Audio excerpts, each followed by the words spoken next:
బుధవారం జాతీయ చేనేత దినోత్సవం సందర్భంగా ట్రినిటీ విద్యా సంస్థలలో నిర్వహించిన కార్యక్రమంలో విద్యా సంస్థల director come principal doctor Ujjini మంజుల విద్యార్థులను ఉద్దేశించి మాట్లాడారు.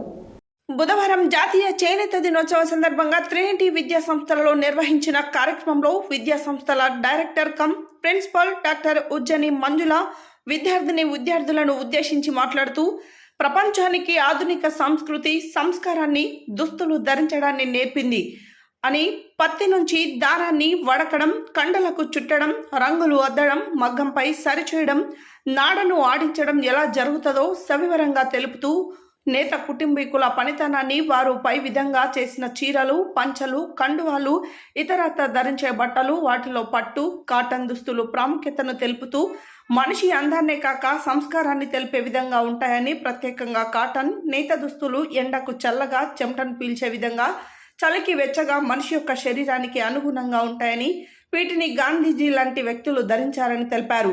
గాంధీజీ స్వయంగా దారం వడకడం, బట్టలు నేయడం చేశారు అని తెలిపారు. ఈ కార్యక్రమంలో పాఠశాల ఉపాధ్యాయులు చేనేత బట్టలలో రావడం సంతోషంగా ఉందన్నారు. విద్యార్థులు గాంధీ వేషధారణ చూసి కార్యక్రమానికి విచ్చేసిన తల్లిదండ్రులు, ఈ కార్యక్రమంలో చైర్మన్ కేవీబీ కృష్ణారావు, సమన్వయకర్తలు, ఉపాధ్యాయులు, విద్యార్థులు పాల్గొన్నారు.